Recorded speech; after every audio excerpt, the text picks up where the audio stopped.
Guten Tag. And welcome to the Ruby Tuesday. My name is Ruben and this is Kay. And today we are reviewing Quietly Making Noise. Thanks for Wow. that. So Quietly Making Noise is based off a play which we haven't seen. We only read the synopsis about the fact that it's been changed into this. And this film is a bit of a strange one. It's now at cinemas, so go and check it out if you want something that's not franchised, something that is unique, very indie. It's broken into 3 stories, and I'll let you explain about those. The hedges of England. It's almost like 3 musical movements, and it also takes us through time in the 3 movements. So the theme is war and the effects of war on people.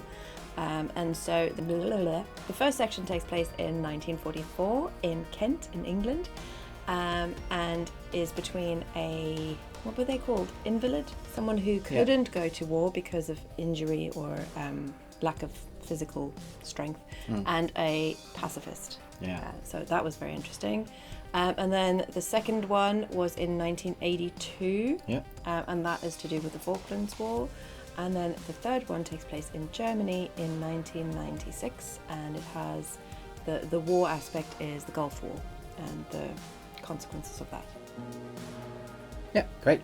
So it's very thematic. It has these themes in each story, regardless of the war theme. It touches on themes I thought was very interesting. There's the first one's, I thought, the being gay at that time. They touch on that, well, more than touch on that. There's a character that is gay, and it did make me think the whole time. It was like, well, it must have been very interesting and hard to be gay at that time. There are other themes that their relationship, how you treat children, what it means to be a mother. You know, there are so many things going on that they're pulling threads from. I really like certain aspects of this indie, and so this piano player kind of threads the 3 stories together, which I thought was nice. I did struggle with the first 2 stories though. Yeah, we found that the pacing of the first story was laid back. Let's call it laid back pacing. And we really tried. Yeah. Because I think also just the scripting and the delivery of the script, it felt very stage play to us. There's a difference between stage acting and film acting, and I felt like I was watching a play. Yeah. I would say that the second one was better. It does feel like it got better incrementally. I don't know if they did that on purpose. But if you're trying to put forward your film and you're trying to tell a story, normally you want to start with your best foot forward so you engage your audience straight away. So I would say if you're going into this and you're really not enjoying the beginning, I would say stick it out. Because by the time you get to the third part, we were really engaged with the third story. The third story was just grabbed you. It was like, does this happen often?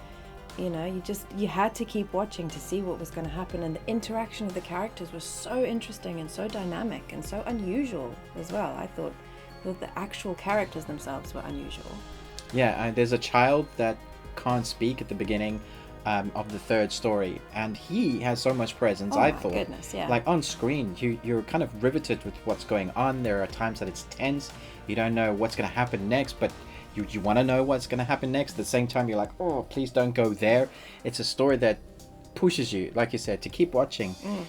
And the beginning of the story, the first part, doesn't. It really you doesn't. Kind of switch off. I found myself thinking about YouTube and this review and wanting to like flick through my phone, which is not a good thing.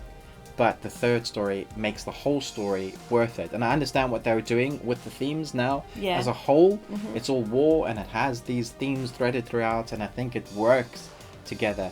But the third part, which is thankfully the majority of the film, it's a much longer segment. So they're broken up into shorter times, like 25 minutes and 25 minutes, although the first one feels much longer.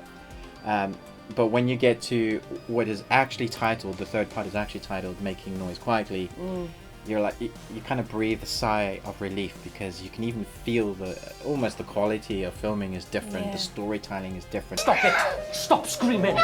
The people on screen you can really engage with. Yeah, so if we're going to rate this film, hate giving low marks, but at the same time to have any sort of quality to my reviews, I have to say what I feel. So I would have given it a D-, maybe a D+, because it was that bad for me. But then Making Noise Quietly I thought was B+, almost A. So putting those together, I'm going to go solid B in the end. Wow. Okay. I'd have to agree.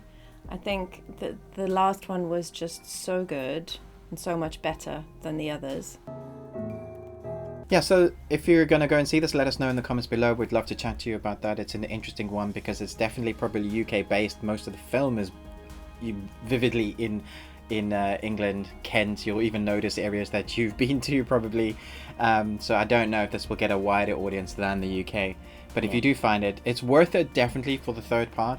So let us know what you think about this. I thoroughly enjoyed the third part. So yeah. Thank you so much for watching this review. But until next time, remember, Live long and Tuesday.